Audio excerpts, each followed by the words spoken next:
जय हिंद।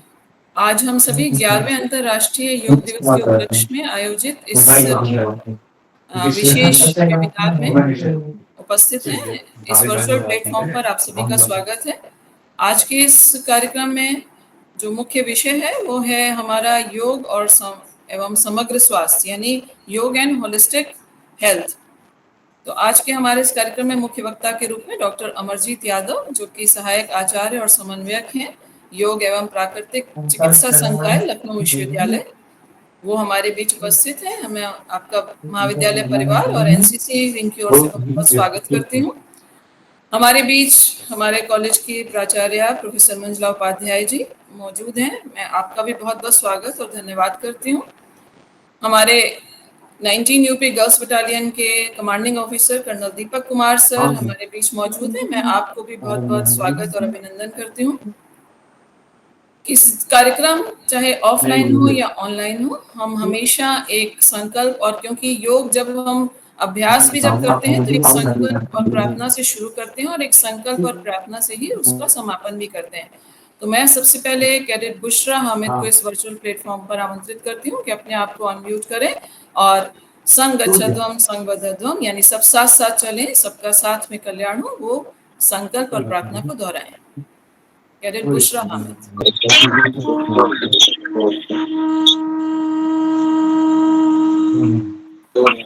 संवगच्छध्वं संवदध्वं संवो मनसि देवाभागं यथा पूर्वे सज्जनाना उपासते सज्जनाना उपासते सज्जनाना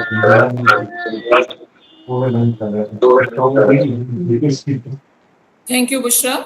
आपने एक प्रार्थना के साथ इस वर्चुअल प्लेटफॉर्म पर हमारे इस योग से संबंधित वेबिनार का आरंभ किया है, और इतनी ये प्रेयर हमें यही बताती है हमें साथ साथ मिलकर चलना है। और जो इस बार का हमारा योग दिवस का थीम भी है कि एक पृथ्वी एक स्वास्थ्य के लिए योग, यानी समग्र स्वास्थ्य की बात हो रही है, सारी सृष्टि सारी मानवता के स्वास्थ्य की बात हो रही है।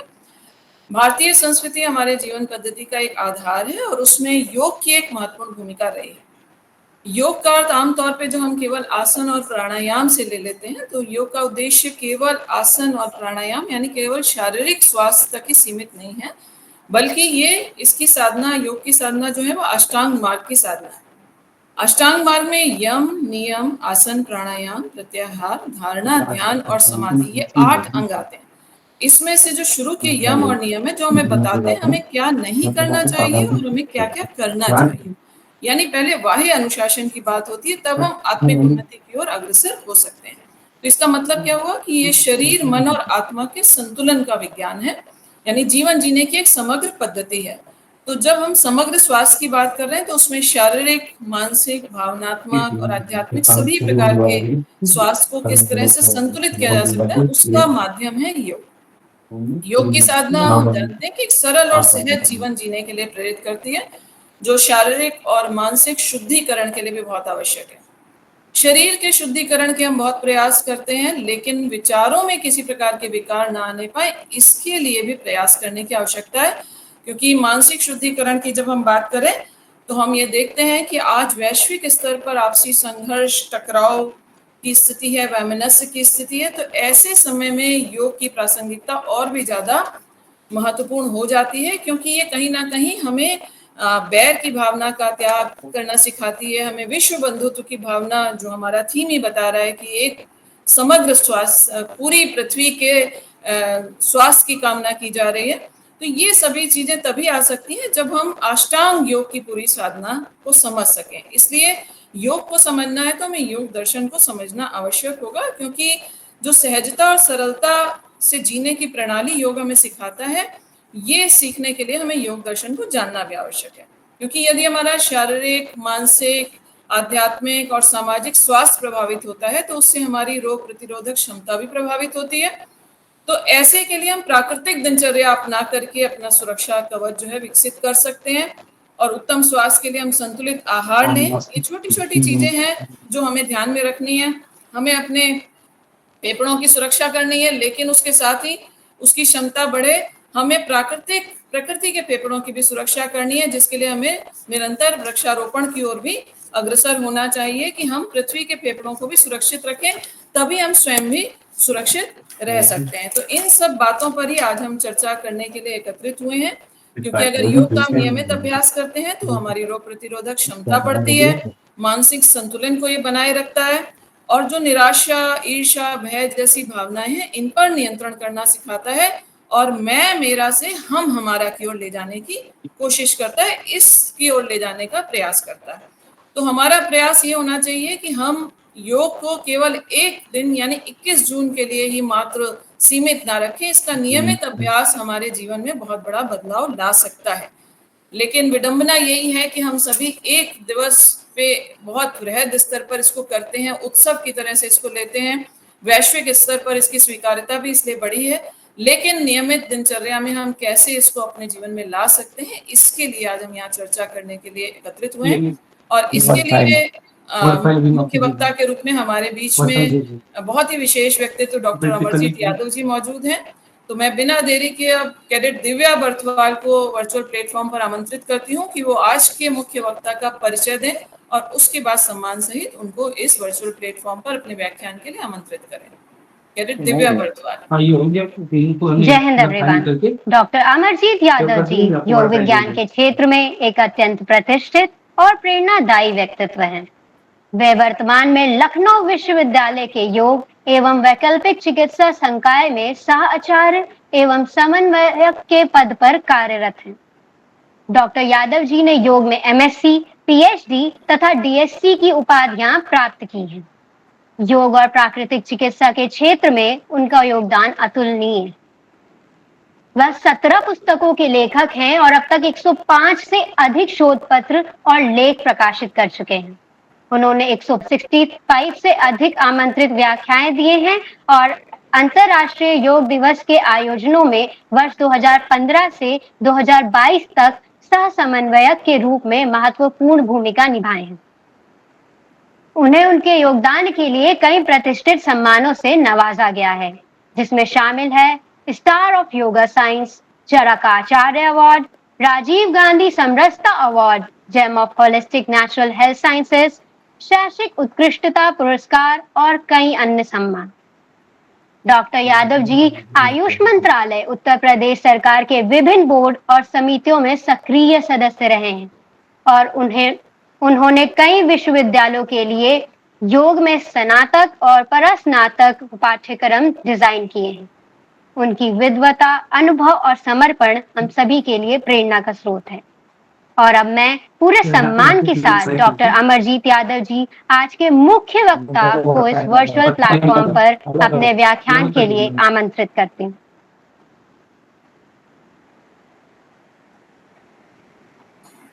Thank you. मेरी आवाज मिल रही है आप लोगों को? हाँ जी सर। सबसे पहले आप सभी लोगों को 11वें अंतर्राष्ट्रीय योग दिवस की हार्दिक बधाई।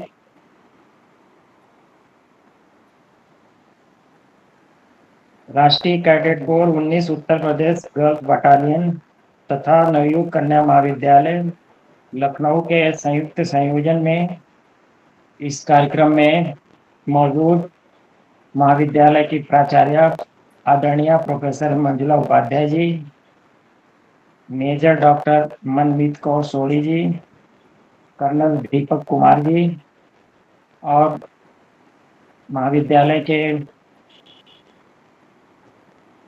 शिक्षक गण और प्रिय विद्यार्थियों, आप सभी लोगों का इस वर्चुअल मोड पे हार्दिक स्वागत करता हूं और आप लोगों के मंगलमय स्वास्थ्य की, मंगलमय भविष्य की कामना करता हूं। आज मैं 30 मिनट तक आपके मध्य रहूंगा और चर्चा का मेरा विषय होगा योग एवं समग्र स्वास्थ्य। इसमें 7-8 बिंदु मैं अपना विचार रखूंगा। मेरे विचार प्रस्तुतिकरण का पहला बिंदु होगा इस पूरे शीर्षक का परिचय, दूसरा ऑर्गन्स ऑफ हेल्थ, स्वास्थ्य के अंग, तीसरा योग का शरीर पर प्रभाव, अगला फिर टाइटल होगा योगिक लाइफ स्टाइल, जिसमें मैं बात करूंगा।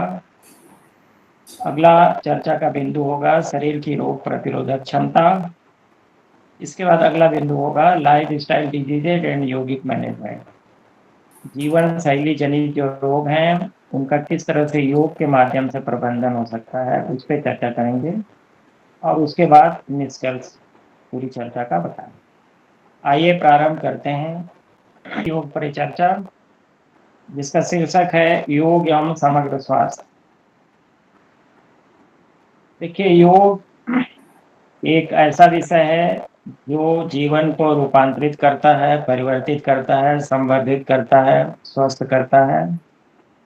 और योग के जो अलग अलग अंग हैं, जैसे मैम ने अभी प्रारंभ में कहा था, पतंजलि वाला अष्टांग योग की मैम ने बात की थी, यम नियम आसन प्राणायाम धारणा ध्यान समाधि।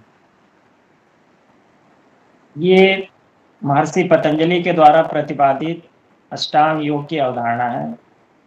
इसके अलावा हठ योग की अपनी एक अवधारणा है।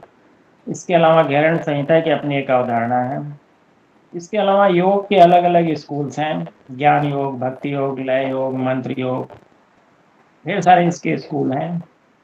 मगर योग के जो अलग अलग स्कूल्स हैं या अलग अलग विचार हैं, संप्रदाय हैं, इन सब का उद्देश्य है कि इस जीवन को कैसे अच्छा बनाया जाए और एक समुन्नत और उन्नतशील मानव का किस तरह से निर्माण हो। इन सारे चीज़ों पे ये योग की अलग अलग मान्यताएं हमारा पथ प्रदर्शित करती हैं, और किस तरह से योग के ज्ञान के माध्यम से हम अपने आत्म कल्याण के मार्ग पे अग्रसित हों, उन सब सारी चीज़ों को संदर्भित करती हैं और हमें उस मार्ग पे चलने की प्रेरणा देती हैं। तो योग एक बृहद विषय है, उधर नहीं जाते हैं। दूसरा इसमें एक शब्द है समग्र स्वास्थ्य। देखिए, स्वास्थ्य जीवन की एक अनमोल घटना है, अद्भुत घटना है, अनिवार्य घटना है। सभी व्यक्तियों को स्वस्थ रहना, निरोग रहना या अपने अंदर का जो स्वास्थ्य है उसको संरक्षित रखना और लगातार उसको विकसित करते रहना हमारे लिए आवश्यक ही नहीं बल्कि पूरी तरह से अनिवार्य एक अवधारणा है। इन सारे बिंदुओं को सामने रखा जाए तो योग ये कहता है स्वास्थ्य के बारे में कि शरीर, मन और आत्मा की सामंजस्यपूर्ण स्थिति, बॉडी, माइंड एंड सोल, इन सब की में प्रॉपर कोऑर्डिनेशन होने लग जाए तो आपके अंदर फिर स्वास्थ्य घटित होने लगता है। जो भारतीय मान्यता है वहाँ पे स्वास्थ्य का मतलब ये होता है कि अपने स्व में स्थित होना, अपने आप में स्थित होना, अपने अस्तित्व के साथ स्थित होना। ये जो घटना है इसी को बोला जाता है स्वास्थ्य। और स्वास्थ्य का अंग्रेजी होता है हेल्थ। जो हेल्थ शब्द है ये हेल्थ से बना हुआ है। इसका मतलब ये होता है कि पवित्रतापूर्ण जीवन जीना। मगर जो भारतीय अवधारणा है या योग की जो अवधारणा है स्वास्थ्य के साथ, उसका मत ये है कि स्वस्थ होने का मतलब यह है कि हमारी शरीर, मन और आत्मा की सामंजस्यपूर्ण स्थिति है और हम अपने आप में स्थित हो गए। उसी को स्वास्थ्य की परिभाषा से परिचित कराया जाता है। दूसरी तरफ विश्व स्वास्थ्य संगठन के दृष्टिकोण से स्वास्थ्य की परिभाषा को या स्वास्थ्य के मतलब को समझने की कोशिश करें तो विश्व स्वास्थ्य संगठन ये कहता है कि किसी व्यक्ति विशेष में कोई अपंगता न हो या कोई रोग न हो तो हम ये नहीं कह सकते कि उसके अंदर स्वास्थ्य है, बल्कि समग्र ढंग से स्वस्थ रहने का या स्वास्थ्य का अर्थ यह है कि ऐसा व्यक्ति जो शारीरिक, मानसिक, सामाजिक और आध्यात्मिक लेवल पे, आध्यात्मिक स्थिति पे, कल्याणजन्य स्थिति पे है, वही व्यक्ति स्वस्थ है। तो इस प्रकार बीमार न रहना एक अलग मतलब है और स्वस्थ रहना एक अलग मतलब है। लोग ये समझते हैं कि शरीर में कोई बीमारी नहीं है तो हम स्वस्थ हैं, ये पूरी तरह से हम स्वास्थ्य की अवधारणा के बारे में अपूर्ण बात कर। स्वस्थ होने का मतलब ये है कि हम शारीरिक ढंग से ठीक हैं, मानसिक ढंग से ठीक हैं, समाज के, परिवार के हमारे जो रिस्पॉन्सिबिलिटी है, संबंध है, उस लेवल पे हम ठीक है, और आध्यात्मिक स्तर पे हम समुन्नत अवस्था में हैं। तो ऐसा ही व्यक्ति या ऐसे ही व्यक्तियों के समूह को बोला जाता है कि फला में समग्र स्वास्थ्य समाहित है या उसके अंदर निहित है। एक छोटी सी मैंने परिभाषा आप लोगों के सामने रखी स्वास्थ्य की, या उसका अर्थ आपको मैंने परिचित कराया। तीसरा मैंने लिखा था स्वास्थ्य के अर्थ। मैं छोटे छोटे शब्दों में, आप विद्यार्थीगण हैं और आपके समझने लायक बातें ही करूंगा। स्वास्थ्य के अंग का मतलब होता है कि स्वास्थ्य के ढेर सारे अंग हैं या प्रकार आप मान के चलो, किंतु 4 अंग इसके महत्वपूर्ण हैं। पहला है शारीरिक स्वास्थ्य, फिजिकल हेल्थ, दूसरा मेंटल हेल्थ, तीसरा सोशल हेल्थ और चौथा स्पिरिचुअल हेल्थ। एक एक के बारे में छोटे छोटे कोटेशन से मैं बातें रखता हूँ। पहला मैंने कहा शारीरिक स्वास्थ्य। शारीरिक स्वास्थ्य का मतलब ये है कि ये जो काया है, ये जो शरीर है, ये 5 तत्वों से बना हुआ है और इस शरीर में 7-8 तरह के सिस्टम हैं, जैसे nervous system, cardiovascular system, respiratory system, digestive system, urinary system, skeletal system, muscle system, endocrine system. ये अलग अलग तरह के 6-7 प्रकार के मुख्य मुख्य शरीर में सिस्टम है। तो शारीरिक ढंग से स्वस्थ होने का मतलब ये होता है कि शरीर के किसी अंग में कोई असामान्यता नहीं है, कोई डिफॉर्मिटी नहीं है या कोई बीमारी नहीं है। एक बात ये हो गई। दूसरा, जो शरीर में अलग अलग तरह के ऑर्गन्स हैं या सिस्टम हैं, उन कार्यों के मतलब उस सिस्टम के जो कार्य हैं, वो कार्य और दूसरे सिस्टम के कार्य, दोनों सिस्टम या कई सिस्टम एक साथ, कई ऑर्गन्स के काम के साथ प्रॉपर कोऑर्डिनेशन है, तो डिजीज फ्री है। और शरीर में जो ऑर्गन्स हैं उनके आपस में कार्यों में प्रॉपर रिदमिक लेवल है, कोऑर्डिनेशन है। प्लस इस शरीर में कोई इन्फेक्शन नहीं है, कोई डिफिशियंसी नहीं है, कोई अभाव की स्थिति नहीं है। सारे ऑर्गन्स बढ़िया ढंग से काम कर रहे हैं और सारे ऑर्गन्स को प्रॉपर न्यूट्रिशन मिल रहा है। उसके एवज में प्रॉपर रेस्पिरेशन हो रहा है, प्रॉपर न्यूट्रिशन हो रहा है, प्रॉपर डाइजेशन हो रहा है और प्रॉपर एक्सक्रीशन हो रहा है। तो ये जो आदर्श स्थिति है इस शरीर के साथ, प्रॉपर श्वसन, प्रॉपर पोषण, प्रॉपर पाचन और प्रॉपर निष्कासन, ये जो क्रियाएं स्वाभाविक ढंग से हो रही हैं, टाइम टू टाइम हो रही हैं, नेचुरल ढंग से हो रही हैं, तो ये जो आदर्श स्थिति है, इसी को बोला जाता है कि फला व्यक्ति या फला व्यक्तियों का समूह शारीरिक ढंग से स्वस्थ। छोटी सी मैंने इसका अर्थ आपके सामने रखा। दूसरा स्वास्थ्य का अंग है मानसिक स्वास्थ्य। मानसिक ढंग से स्वस्थ रहना जीवन का बहुत ही महत्वपूर्ण पहलू है। तो हम समझते हैं कि मानसिक स्वास्थ्य क्या होता है।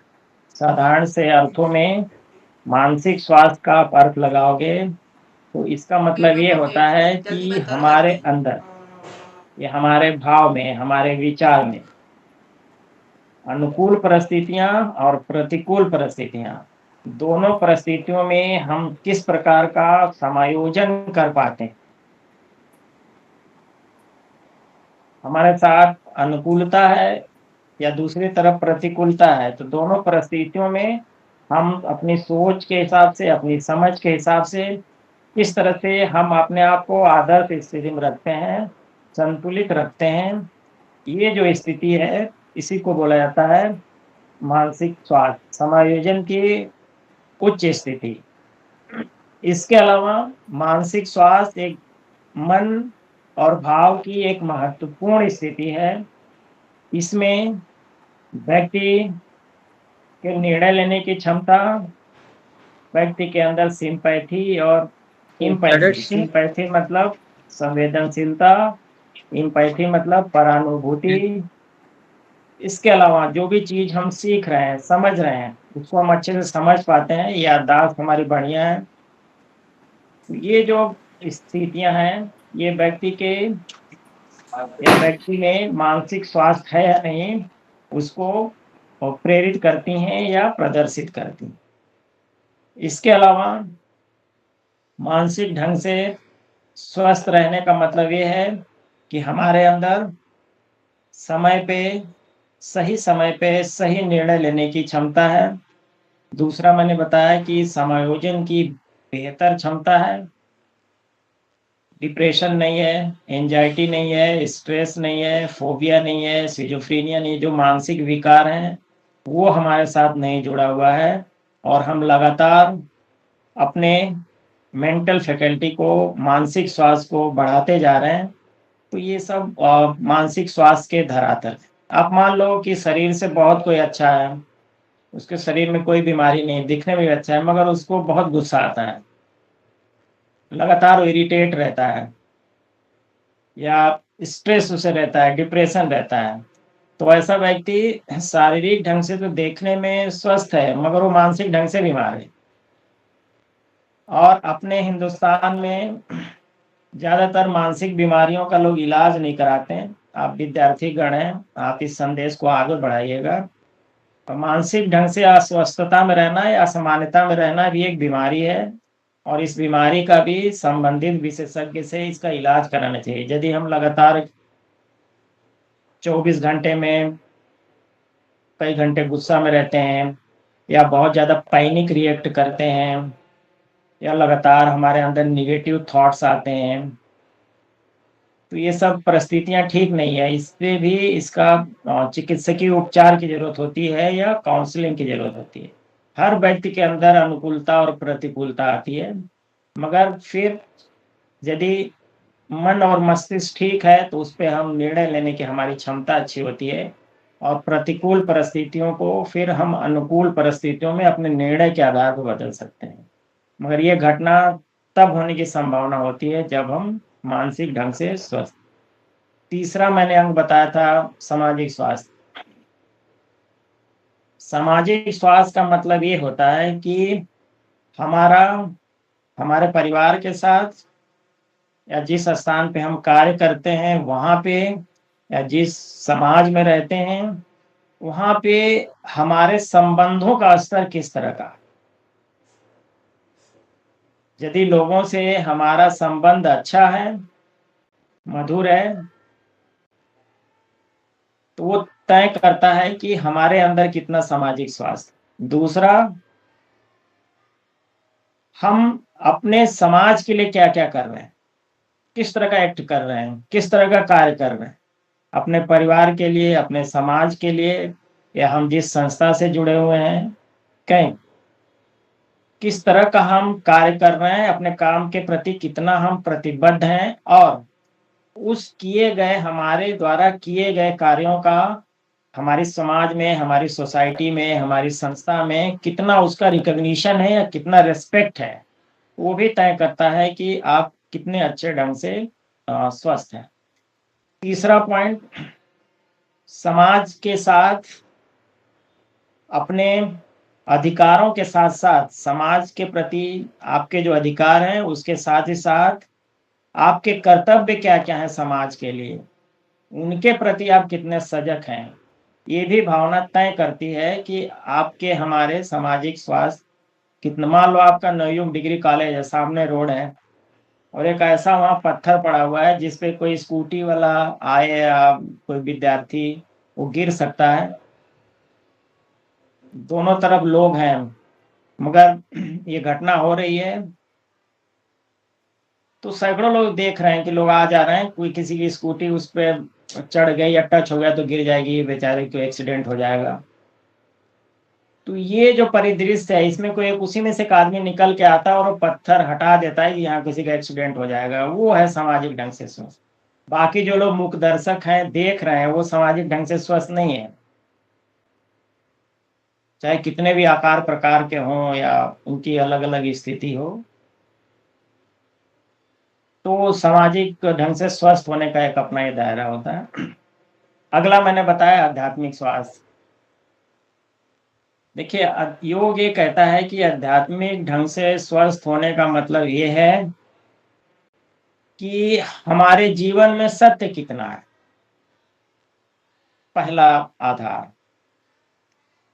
हमारे जीवन में जितना सत्य है उतने ही हम आध्यात्मिक ढंग से स्वस्थ हैं। हमारे जीवन में, हमारे कर्म में, हमारी सोच में, हमारी समझ में, हमारी दृष्टि में, हमारी सृष्टि में जितना सत्य है उतना ही हम आध्यात्मिक ढंग से स्वस्थ। मैंने उधर अष्टांग योग की हम नियम की बात करी, हमारे अंदर कितना सत्य है, कितना अहिंसा है, कितना अस्तेय है, कितना अपरिग्रह है, कितना शौच है, कितना संतोष है, कितना तप है, उसी के बाद ईश्वर प्राणिधान आता है। तो ये जो जितने मैंने गुण बताए, ये जितना है आपके अंदर उतने ही आप आध्यात्मिक ढंग से स्वस्थ हैं। ज्यादा है तो अधिक आध्यात्मिक ढंग से स्वस्थ है। आदमी ये समझता है कि आध्यात्मिक का मतलब ये है कि रोज मंदिर जाना, रोज किसी देवस्थान पे जाना, एक विशेष प्रकार का वस्त्र पहनना और थोड़ा अपना अलग तरह का वेशभूषा बढ़ाना। जैसे मैं दाढ़ी बना लूं और एक कलर विशेष का वस्त्र पहन लूं तो उसमें ये आध्यात्मिक है। ये ओरिजिनल आध्यात्मिकता नहीं है। नो डाउट किसी देवस्थान पे जाना या मंदिर जाना वाकई आपको अध्यात्म की तरफ, मंदिर और देवस्थान अध्यात्म की तरफ चलने के लिए आपको प्रेरित करते हैं। मगर हम क्या करते हैं, वहीं पे रुक जाते हैं, उसके आगे नहीं। आप मान लो हम रोज मंदिर जा रहे हैं मगर दिन भर झूठ बोलते हैं, तो भाई हम आध्यात्मिक ढंग से बीमार हैं। मैं हफ्ते में 2 दिन व्रत रहता हूं, मान लीजिए, सपोज कर लीजिए, मगर मगर हिंसा हमारे अंदर है, लोगों के लिए गलत भावना से मैं सोचता हूँ कि इनको कैसे नुकसान कर दूं, इनको कैसे ये कर दूं, तो भी हम आध्यात्मिक ढंग से बीमार। जैसे इधर चला था ना लखनऊ में ये भंडारा वाला मैटर, ये भी बहुत अच्छी एक चीज है, मगर हम हर मंगल को भंडारा कर रहे हैं, एक विशेष प्रकार का वस्त्र पहन के पूजा पाठ कर रहे हैं, मगर घर में माँ बाप भूखे हैं तो हम आध्यात्मिक ढंग से बीमार हैं। आध्यात्मिक ढंग से स्वस्थ होने का मतलब है कि हम अपने आप को कितना पहचान रहे हैं, कितना जान रहे हैं, और जानने और समझने के बाद योग मार्ग पर कितना चल रहे हैं, या वास्तविक मार्ग पे हम कितना चल रहे हैं, कल्याण के मार्ग पे हम कितना चल रहे हैं, ये तय करता है कि हम कितने आध्यात्मिक ढंग से स्वस्थ हैं या नहीं है। तो ये स्वास्थ्य के मैंने जो मुख्य 4 आर्गन्स हैं उन पे बात करी। अगला, मैम अभी 10 मिनट है? है सर। चलिए, अगला है जो योग है उसका किस तरह से शरीर पे प्रभाव पड़ता है, और इसको मैं आपको बताने की कोशिश करता हूँ। पहला उसमें आसन। आसन का मतलब होता है जो योगिक पोस्चर आप देखते हो, धनुरासन, भुजंगासन, पवन मुक्तासन, अलग अलग आप इस सब चीजों से अवेयर होंगे। आसनों के अभ्यास करने से शरीर का ब्लड सर्कुलेशन अच्छा होता है, शरीर की मांसपेशियों पे उसका अच्छा असर पड़ता है, चाहे वो वॉलेंट्री मसल्स हो, इनवॉलेंट्री मसल्स हो या कार्डियक मसल्स हो, ज्वाइंट्स पे उसका असर पड़ता है। इसके अलावा यूरिनरी सिस्टम, नर्वस सिस्टम और शरीर के अंदर जो एंडोक्राइन सिस्टम है। आसन ही एक ऐसा अभ्यास है जिसके नियम पूर्वक अभ्यास करने से शरीर के एंडोक्राइन सिस्टम, जहाँ से हार्मोन्स निकलता है जो शरीर की फंक्शनिंग को कंट्रोल करता है, उसमें भी इसका अच्छा इफेक्ट पड़ता है। इसके अलावा लंग्स पे, शरीर के वाइटल ऑर्गन्स हैं, लंग्स, किडनी, हृदय, पैंक्रियाज, लीवर, ढेर सारे साइंटिफिक रिसर्च ये बताते हैं कि यदि हम आसनों का नियम के तहत अभ्यास करते हैं, देखिए आसन पे डायरेक्ट नहीं उतरना चाहिए। पहले अपने आप को, अपनी मस्तिष्क को हम फला डेट से आसन करेंगे, उसके लिए मानसिक ढंग से तैयार होना चाहिए, तब फिर शारीरिक ढंग से तैयार होना चाहिए। कोई भी आप आसन करो, सुबह के कीजिए। दूसरा, आसन करने के लिए आप खाली पेट आसन करिए, ढीले वस्त्र पहन के आसन करिए, बच्चों आपके लिए बता रहा हूँ। दूसरा, खुले स्थान पे आप आसन करें। और आप आसन कर रहे हैं, योगिक पोस्चर कर रहे हैं, तो आपका दिमाग, आपका ध्यान उसी क्रिया पे ही होना चाहिए। फिर आप अपनी शारीरिक क्षमता के अनुसार आसन करिए। किसी की शारीरिक क्षमता 20 मिनट करने की होगी, किसी की 30 मिनट होगी, किसी की थोड़ी सी ज़्यादा होगी। और किसी योग विशेषज्ञ से अपनी शारीरिक क्षमता, आपके अंदर रोग है या रोग नहीं है, वो वाली स्थिति, और आपकी उम्र कितनी है, आपके शरीर का वजन कितना है, आप कफ टेम्परामेंट के हैं, वात के हैं या पित्त प्रकृति के हैं, ये प्रकृति के आधार पे आसनों का योग विशेषज्ञ चुनाव करते हैं। फिर आप आसन करेंगे तो उसका आपके शरीर पे बेहतर लाभ मिलता है। दूसरा, जब आप आसन कर लीजिए तो आधे घंटे बाद ही स्नान वगैरह करिए या कुछ चीज खानी पीनी चाहिए। इस बात का ध्यान रखें तो आसनों का बढ़िया आपको इफेक्ट्स होगा। और आसन करने से शरीर में एक स्वतः ठीक होने वाली शक्ति होती है, वो जागृत होने लगती है, जिससे जो शारीरिक स्वास्थ्य है वो संरक्षित बना रहता है और उसका विकास होने की संभावना होती है। दूसरा पॉइंट मैंने बताया प्राणायाम। ये श्वास को आयाम देने की एक टेक्निक है। कई तरह के प्राणायाम होते हैं, आपने सुना होगा, अनुलोम विलोम, भ्रामरी, उद्गीत, शीतली, चित्कारी, और भी 7-8 तरह के मेन प्राणायाम है जो घेरंड और हठ योग में वर्णन है। उसके अलावा और भी ढेर सारे, जो कपालभाति आप देखते हो एक्चुअली वो प्राणायाम नहीं है, वो षटकर्म, मगर आजकल उसको लोग कपालभाति के षटकर्म की श्रेणी में कपालभाति को रखते हैं। तो प्रॉपर प्राणायामों के अभ्यास से आपके शरीर के अंदर ऑक्सीजन का जो सर्कुलेशन है वो बेहतर बना रहता है। शरीर को जितनी ऑक्सीजन चाहिए वो प्राणायाम जैसी स्वाभाविक अभ्यास से आपके शरीर को मिलती रहती। आप सपोज कर लो कि आपके शरीर में ऑक्सीजन कम है तो आपका ब्रेन अच्छे से काम नहीं करेगा। आपके शरीर में ऑक्सीजन कम है तो आपको जल्दी जल्दी इन्फेक्शन होगा। आपके शरीर के अंदर ऑक्सीजन कम है तो आपका खाना बहुत ही स्लो पचेगा। आपके अंदर ऑक्सीजन कम है तो नर्वस सिस्टम बहुत अच्छे ढंग से काम नहीं करेगा। आपके अंदर ऑक्सीजन कम है शरीर के अंदर तो जो ग्लूकोज है शरीर का वो ग्लाइकोजन में नहीं चेंज होगा और शरीर खून के अंदर लैक्टिक एसिड बढ़ जाएगा, जिससे आदमी थकान महसूस करता है, इरिटेट महसूस करता है। तो इस तरह का बहुत ही महत्वपूर्ण काम है ऑक्सीजन का शरीर में। और दूसरी तरफ मैंने कहा कि प्राणायाम के अभ्यास से प्रॉपर शरीर में ऑक्सीजन पहुंचती रहती है, जिससे जो मैंने फायदे बताए शारीरिक स्तर पे वो शरीर को बेहतर ढंग से मिलता रहता है। प्राणायाम बहुत ही बड़े स्तर पे शरीर की शुद्धि के साथ साथ रक्त शुद्धि का कार्य करता है।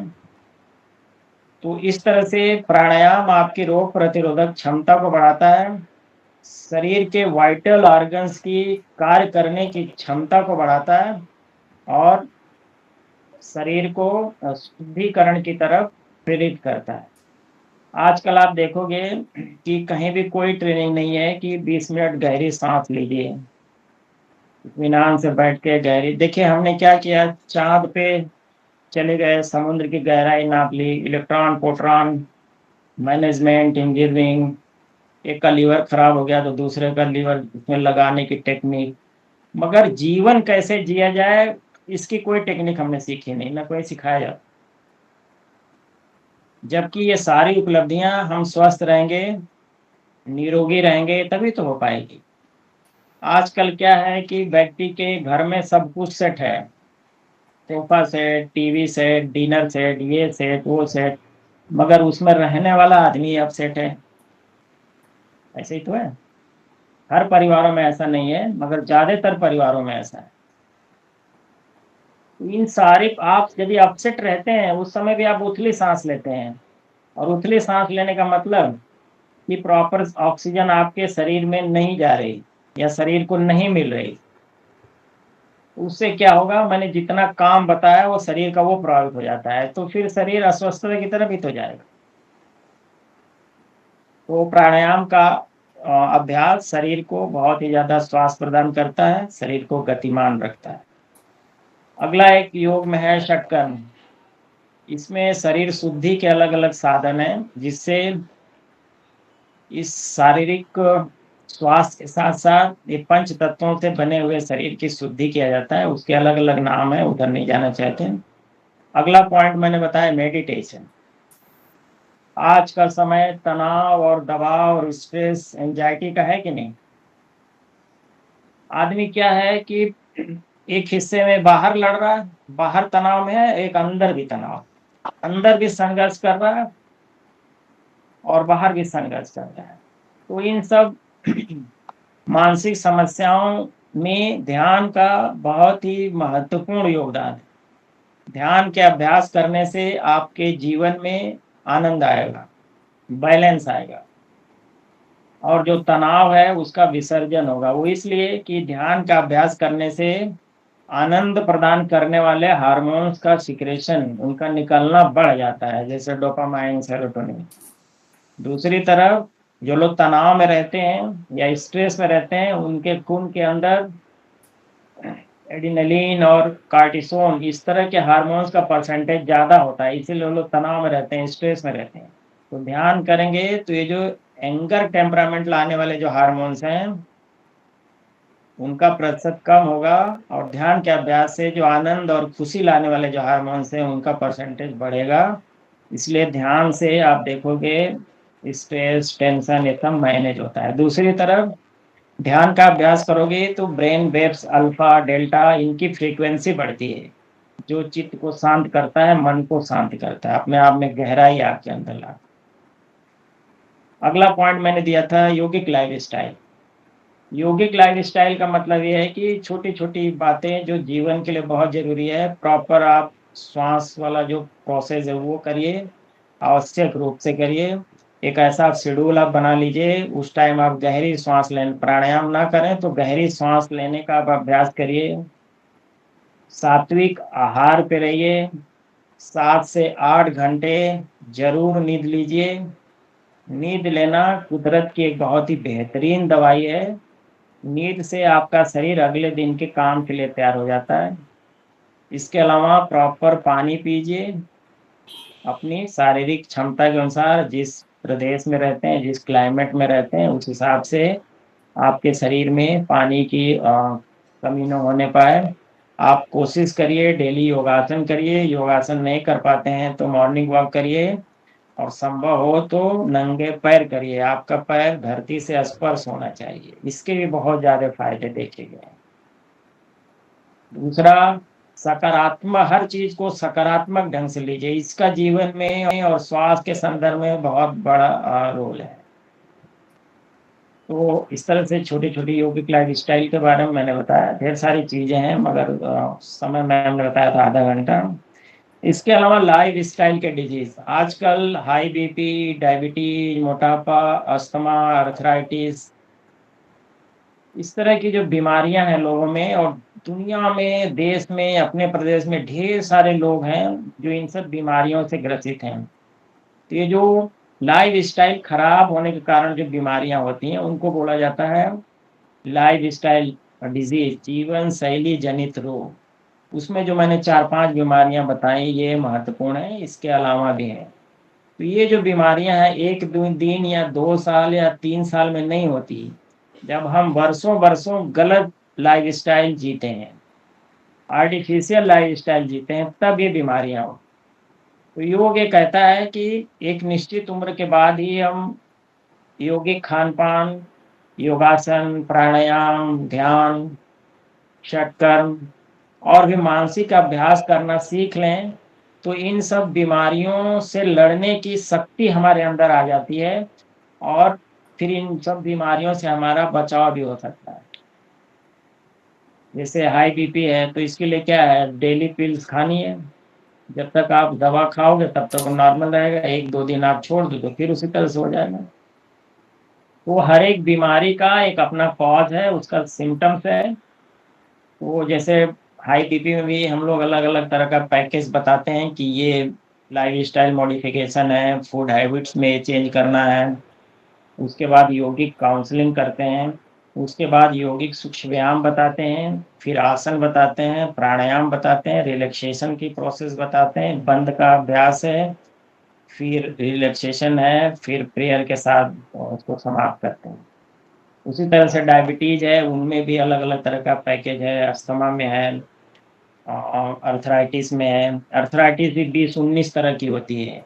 फिर उस अर्थराइटिस में भी जो अलग अलग उसके प्रकार हैं, उसी तरह से उसका फिर हम लोग यौगिक समाधान भी बताते हैं। जैसे अस्थमा मैंने लिया तो आम आदमी समझता है कि सांस मेरी फूल रही है तो अस्थमा है, फेफड़े में बीमारी हो गई। नहीं, अस्थमा भी अलग तरह की होती है। फिर अलग अलग अस्थमा के अलग अलग यौगिक उपचार भी होते हैं।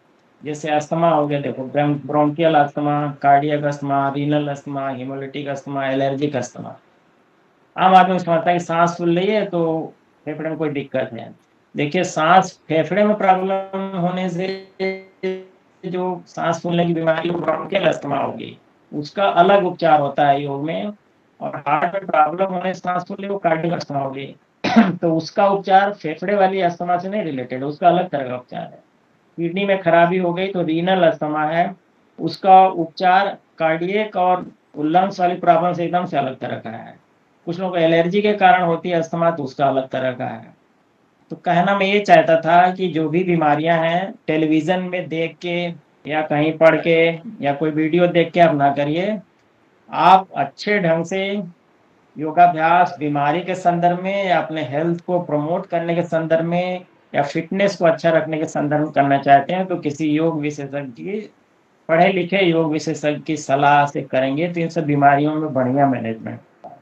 लास्ट में निष्कर्ष ये है कि अपने जीवन में समग्र स्वास्थ्य को समाहित करने के लिए हम शारीरिक ढंग से ठीक रहें, मानसिक ढंग से ठीक रहें, सामाजिक ढंग से जो मैंने बताया उन सब रास्ते पे चलें, और आध्यात्मिक ढंग से अच्छे ढंग से रहें। तो हमारे अंदर जो स्वास्थ्य की एक महत्वपूर्ण घटना है या स्वास्थ्य का एक अपना अलग कॉन्सेप्ट है, वो बेहतर ढंग से आएगा। और अंदर से हम स्वस्थ हैं तो आप, हमारी रोग से लड़ने की शक्ति बेहतर है, हमारी सोच बेहतर है, हमारे एक्ट बेहतर होंगे, और हम पूरी तरह से स्वस्थ हैं तो जाहिर है हमारे जीवन में सफलता का स्तर अन्य की अपेक्षा ज़्यादा रहेगा। तो इन्हीं सब शब्दों के साथ एक बार पुनः मैम को बहुत बहुत धन्यवाद कि आपने मुझे आमंत्रित किया और बच्चों के साथ मुझे विचार शेयर करने का अवसर प्रदान किया। आपका बहुत बहुत धन्यवाद। नमस्कार। बहुत बहुत धन्यवाद डॉक्टर अमरजीत। आपने बहुत ही सारगर्भित रूप से अपने व्याख्यान में उन सारे बिंदुओं को छुआ जो समग्र स्वास्थ्य से संबंधित हैं, और बहुत बड़ी बात आपने कही जो हम सबको ध्यान में रखनी चाहिए कि बहुत सारी उपलब्धियां हमने हासिल कर रखी हैं, बहुत सारे सेट हमारे पास है, लेकिन हम खुद ही अपसेट हैं। आप कुछ ऐसे पॉइंट्स जैसे आपने बहुत पहले एक बार बात हुई थी तो आपने कहा जंक फूड जीवन में जंग लगाता है, हम फास्ट फूड की ओर भागते हैं। तो जंक फूड से हम एक संतुलित आहार ना लेकर के जंक फूड से अपने जीवन को समाप्त करने की दिशा में आगे बढ़ रहे हैं। तो ये बहुत अच्छी बात है कि हम स्वयं को ही अपसेट हैं। बड़ी बड़ी उपलब्धियां हैं, जब हम उसका उपभोग करने के लिए स्वयं ही स्वस्थ नहीं है। जब तक स्वास्थ्य व्यक्ति का नहीं होता तब तक कितनी भी चीजें हमारे सामने हो, हम उसका उपभोग कर ही नहीं सकते किसी भी प्रकार से। तो आपका बहुत बहुत धन्यवाद। बहुत सारे पॉइंट्स आपने ऐसे बताए जो मुझे लगता है कि बहुत लाभान्वित करेंगे इन कैडेट्स को। और क्योंकि इस समय आपके बहुत महत्वपूर्ण दायित्व हैं, आप रोज राजभवन से लेकर अपने योग चिकित्सा संकाय में सवेरे 5 बजे से लेकर रात्रि तक आपके लगातार कार्यक्रम होते हैं, लेकिन आपने हमारे कार्यक्रम के लिए समय निकाला, उसके लिए बहुत बहुत आभार। और अब मैं महाविद्यालय की प्राचार्य प्रोफेसर मंजुला उपाध्याय जी से अनुरोध करती हूँ कि वो आज के इस मुख्य वक्ता जी ने जो कहा, उनको भी महाविद्यालय की ओर से धन्यवाद के साथ साथ अपनी बात कहें। प्रोफेसर मंजुला उपाध्याय। नमस्कार, मैं डॉक्टर अमरजीत यादव जी का धन्यवाद देती हूँ जो उन्होंने हमारी छात्राओं को और हम सभी का एक योग विशेषज्ञ होने के नाते जो है उन्होंने उन सभी को मार्गदर्शन प्रदान किया। और सिर्फ योग को शारीरिक स्वास्थ्य तक सीमित न रखते हुए किस तरीके से मानसिक रूप से हम स्वस्थ रह सकते हैं और किस प्रकार से हम अपने जीवन को संयमित रख सकते हैं, इस बारे में पूरी परिचर्चा की। और आप यूनिवर्सिटी का जो विश्व रिकॉर्ड बनना है 21 जून को, उसको भी आप देख रहे हैं आपकी अति व्यस्तता है और हम लोगों को भी आपके कॉलेज को भी आपके गाइडेंस में काम करना है और उस संकल्प को पूरा करना है। तो मैं आपको बहुत-बहुत धन्यवाद देती हूँ आपके उद्बोधन के लिए और हमारी छात्राओं ने इससे बहुत कुछ सीखा होगा, हम सभी ने कुछ ना कुछ सीखा और हम योग के महत्व को समझ रहे हैं और इसलिए बहुत लोग अपने जीवन में इसको आत्मसात भी कर रहे हैं। और कुछ नहीं तो सूर्य नमस्कार हमको लगता है कि बहुत आसान सा है, पर अगर हम देखें वो अपने आप में ही एक तरीके से पूर्ण योग का एक जो भी हमारी बॉडी की फिटनेस और मानसिक फिटनेस के लिए हम कह सकते हैं। तो अगर हम उतना भी कर लें तो बहुत कुछ कर सकते हैं और प्राणायाम से भी बहुत सारी बीमारियों को हम कंट्रोल कर सकते हैं। जो आपने कुछ मानसिक बीमारियाँ स्किज़ोफ्रेनिया या डिप्रेशन, एंग्ज़ायटी बताई तो उनको भी हम कंट्रोल कर सकते हैं। तो और साथ ही साथ मेडिटेशन बहुत ही ज़रूरी है और क्योंकि आज की जो इतनी प्रेशर तनाव का लाइफ है हमारी, इतना हम सुबह से शाम काम करते हैं, तो उसमें थोड़ी देर का अगर हम मेडिटेशन अडॉप्ट कर लेते हैं, तो उससे हमें संबल मिलता है और हम अपने कार्यों को और अच्छे से कर सकते हैं। तो मैं आपका हृदय से आभार देती हूँ। हमारे साथ दीपक कुमार जी भी जुड़े हैं और एनसीसी में आप हमारे कॉलेज में कार्यक्रमों में हमेशा जुड़ते हैं, हम सभी का उत्साह वर्धन करने के लिए मैं आपका भी बहुत-बहुत धन्यवाद देती हूँ और मेजर डॉक्टर मनमीत कौर सोढी जी, आप हमेशा ही सक्रिय रहती हैं, कोई भी एनसीसी का ऑर्डर आता है तो उसको तुरंत ही इसको इम्प्लीमेंट करने के लिए और आप सभी छात्राएँ जो हैं हमारी, जो जुड़ी हैं, आप सभी को इस योग दिवस की बहुत अच्छे से तैयारी करनी है और जो भी विश्व रिकॉर्ड बनना है, उसमें हम जो भी सहयोग कर सकते हैं, वो सहयोग करें। वैसे तो जीवन में हम सभी को अपने आप को स्वस्थ रखना चाहिए। हम सभी को अपने आप को स्वस्थ रखने के लिए ज़रूरी है इस समाज के लिए अगर हम तभी कुछ कर सकते हैं जब हम अपने आप को स्वस्थ रखें। और अपने आप को स्वस्थ रखने के लिए हमारे आयुष मंत्रालय द्वारा जो योग के लिए प्रोटोकॉल का पालन किया गया है, उस प्रोटोकॉल का ही अगर हम पालन कर लें, तो अपने आप को स्वस्थ रख सकते हैं। और मेरा तो हमेशा एक मानना है कि हम योग को एक एक्सरसाइज़ तक ही ना सीमित करके अपने आहार-विहार को भी संतुलित रखें। हम दिन भर क्या खा रहे हैं, ख़ास तौर पे यहाँ पर छात्राएँ जुड़ी हुई हैं, तो जंक फूड पे हम बहुत ज़्यादा निर्भर ना रहें। पानी जो ले रहे हैं वो मतलब स्वच्छ पानी रहे, फिर कोल्ड ड्रिंक्स वग़ैरह पे बहुत डिपेंडेंट ना रहें क्योंकि आजकल के जो युवा हैं वो उनका खान-पान बहुत ही डिस्टर्ब हो गया है और इस वज़ह से बहुत कम उम्र में बीमारियों से वो ग्रसित हो रही हैं। आप देखिए कि बहुत कम उम्र में लोगों को अचानक हार्ट अटैक हो जा रहा है, अचानक ब्रेन हेमरेज हो जा रहा है। तो अपने आप को स्वस्थ रखें, सुरक्षित रखें, उचित आहार-विहार लें, मौसम के अनुकूल अपना आहार लें। जैसे कि इस समय क्या खाना ज़्यादा आपके लिए ज़रूरी है कि जो हमारी शरीर को ठंडक दे चीज़ें, जैसे मट्ठा है, दही है, जो इस समय के मौसमी फल हैं, खीरा है, तरबूज है, खरबूज है, मतलब इस टाइप के फलों का सेवन करें, उस प्रकार की सब्जियों का सेवन करें, जैसे कि आपकी लौकी, तरोई, परवल और ज़्यादातर आज के युवा ये सब्जियाँ खाना ही नहीं चाहते। तो ये अपने खान-पान को बहुत सुधार लीजिए, तो आपके लाइफ में बहुत परिवर्तन आएगा, आपकी बॉडी में बहुत परिवर्तन आएगा। आप सुंदर दिखना चाहती हैं, तो सुंदर दिखने के लिए भी ज़रूरी है कि आप कुछ योग ऐसे हैं जो आपको सुंदरता प्रदान करते हैं, पर साथ ही साथ आप अपना जब विचार को स्वस्थ रखना मतलब अच्छे विचार जब रखते हैं, तो वो जो मासूमियत आपकी होती है ना, वो भी आपके चेहरे पर आपकी सुंदरता को बढ़ाती है। साथ ही साथ जब आप अच्छा खान-पान लेते हैं, तो उससे भी आपकी स्किन ग्लो करती है। जब खाली स्किन ग्लो करने के लिए पैक लगाना ही ज़रूरी नहीं है, उसके लिए आप क्या खा रहे हो, उससे आपके चेहरे पे चमक आएगी। क्या खा रहे हो, उससे आपके जो है बाल अच्छे होंगे। तो क्योंकि छात्राएँ ज़्यादा जुड़ी हैं, तो मैंने इस विषय को इसलिए रखा कि योग और उचित आहार-विहार जो है, आपको सुंदर दिखने के लिए भी ज़रूरी है।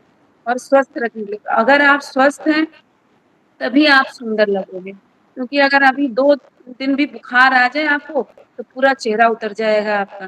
तो इसीलिए अपने आप को स्वस्थ रखने के लिए, और हाँ, थोड़ा धूप वगैरह से अपने आप को बचाने के लिए आपको ज़रूरी है कि आप थोड़ा अपना चेहरा ढक के चलें धूप में, सिर पे कैप लगा के या कुछ ऐसे ढक के चलें।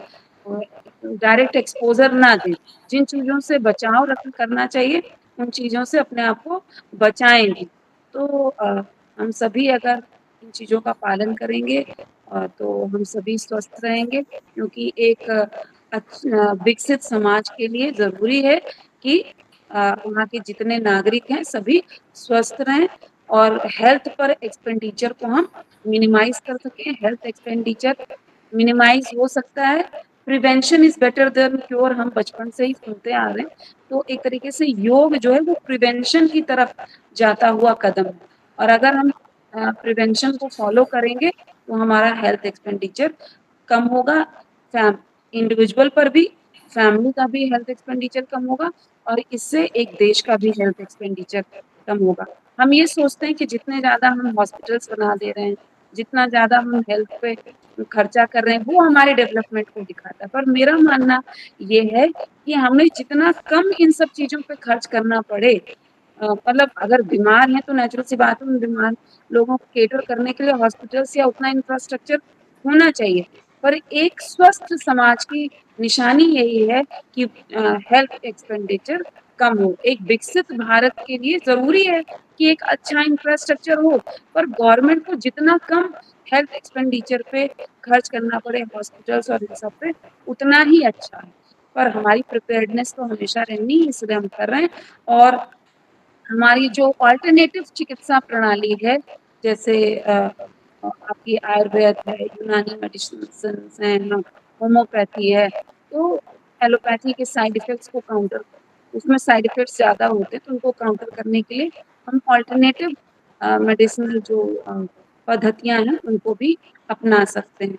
और इसी दिशा में योग को भी गवर्नमेंट ने अपनाया है, और मैं इस ऑनलाइन मंच से भी हमारे आदरणीय प्रधानमंत्री जी को धन्यवाद देती हूँ कि उन्होंने 21 जून को जो योग दिवस मनाया जाता है, योग को उन्होंने विश्व पटल पर जो है वो ख्याति दिलाई, स्थापित किया।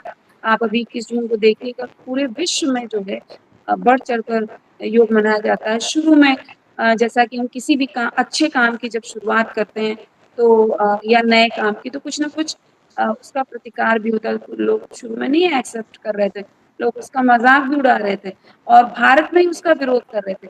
पर आप देखिए फिर विश्व ने उसको मान्यता दी, और पूरे विश्व में जब योग दिवस मनाया जाता है, बिना किसी जाति, धर्म, इन सब से ऊपर उठकर सभी लोग योग प्रोटोकॉल का पालन करते हैं और योग मनाते हैं।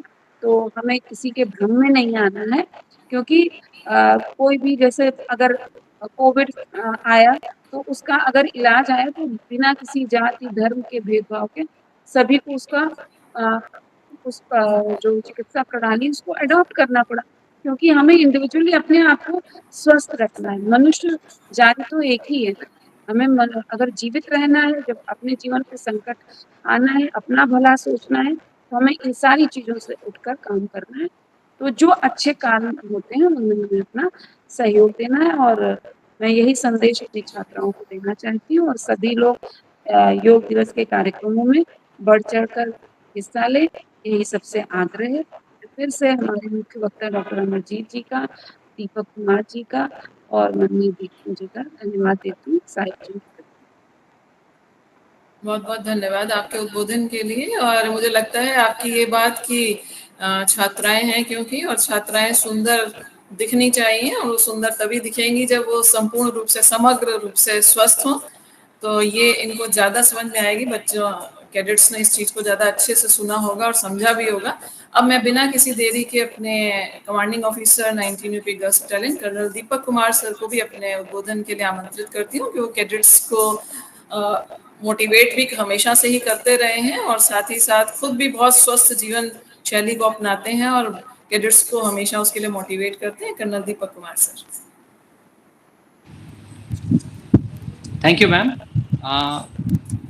Professor Manjula Upadhyay ma'am, doctor Amarjeet Yadav sir, major Manmeet ma'am और एनसीसी के कैडेट्स जो इस प्रोग्राम में वीडियो कॉन्फ्रेंसिंग के जरिए इकट्ठा हुए हैं। मेरे लिए अब कुछ ज़्यादा कहने को नहीं रह गया।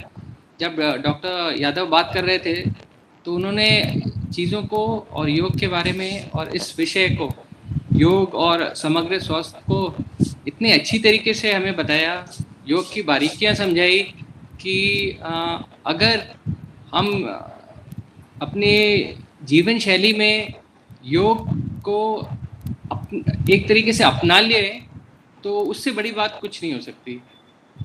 सर ने, डॉक्टर अमरजीत सर ने ये भी बताया और कितने अच्छे तरीके से बताया कि योग एक बॉडी, माइंड और सोल का एक मिश्रण है।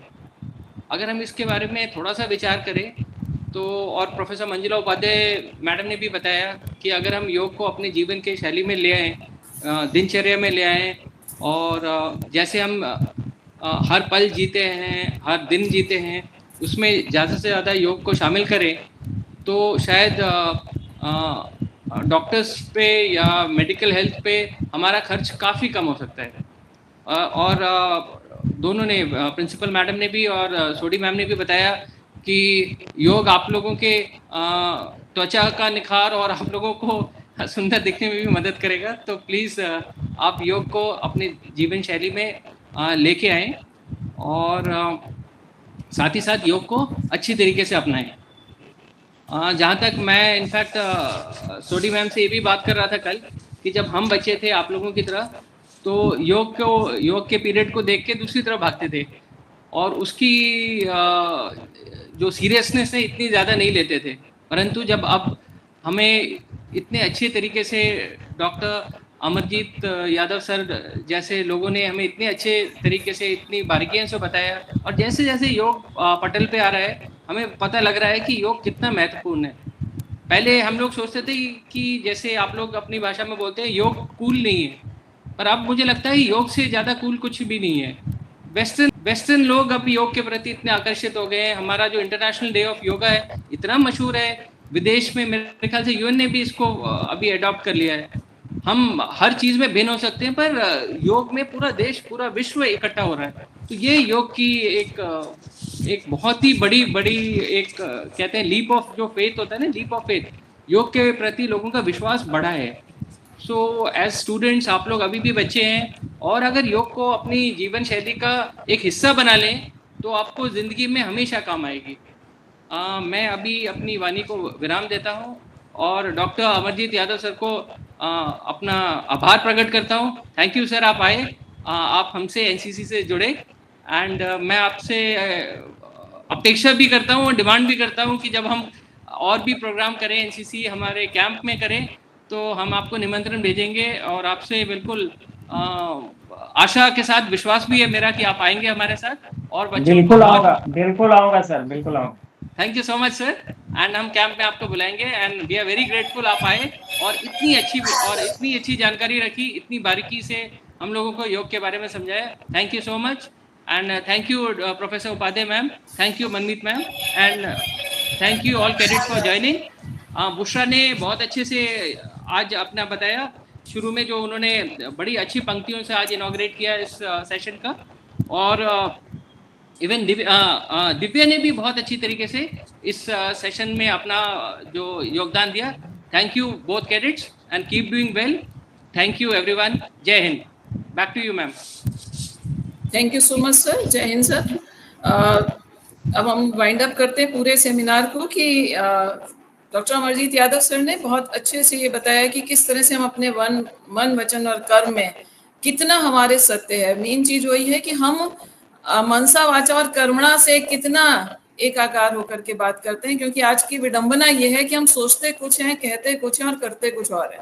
तो इन तीनों में ही कोई आपस में तालमेल ही नहीं बैठता है, बहुत सारी दिक्कतें। इसलिए तो आध्यात्मिक स्वास्थ्य की अगर हम बात करें तो मैं, मेरा से हम, हमारा की ओर हम तभी जा सकते हैं जब हम मन, वचन और कर्म में भी एक सामंजस्य स्थापित करेंगे और एक पवित्र जीवन जिएंगे। पवित्र जीवन वही होता है जिसमें सत्यता होती है। और जहां तक उन्होंने अभ्यास की बात की तो उसमें भी एक ये ध्यान रखना है हमको कि शरीर की आवश्यकता, शरीर की जितनी सामर्थ्य है उसके अनुसार ही हमें अभ्यास करना है, क्योंकि कोविड के दौरान भी हम लोगों ने ये चीज को पाया कि वहां पर लोगों ने इस चीज का अभ्यास तो बहुत किया, लेकिन साथ ही साथ वो इस चीज को भूल गए कि उनके शरीर की अपनी क्षमता कितनी है। इसीलिए कईयों को उसके लाभ के स्थान पर उसका नुकसान भी हो सकता है। इसलिए हमेशा विशेषज्ञ की सलाह से ही योगाभ्यास करें, जितनी आपकी शरीर की आवश्यकता हो और जितनी उसकी सामर्थ्य हो।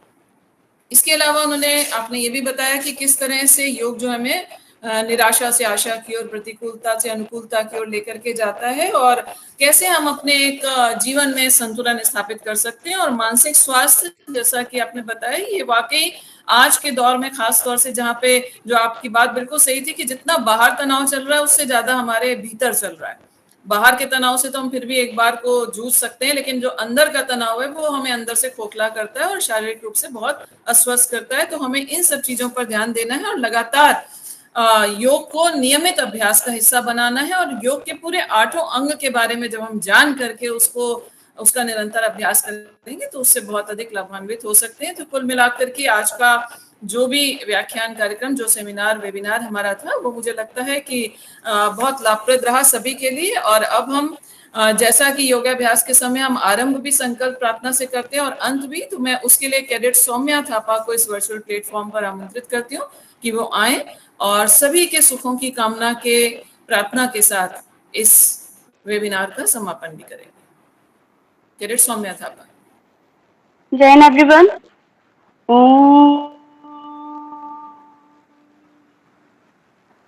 सर्वे भवन्तु सुखिनः, सर्वे सन्तु निरामयाः, सर्वे भद्राणि पश्यन्तु,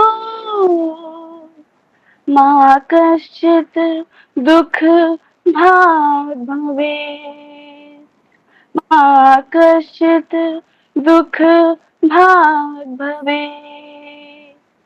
ओम शांति शांति शांति। इसी प्रार्थना के साथ कि सभी स्वस्थ रहें, सभी निरोगी रहें, सभी का कल्याण हो। एक बार फिर से डॉक्टर अमरजीत यादव सर, आपका बहुत बहुत आभार।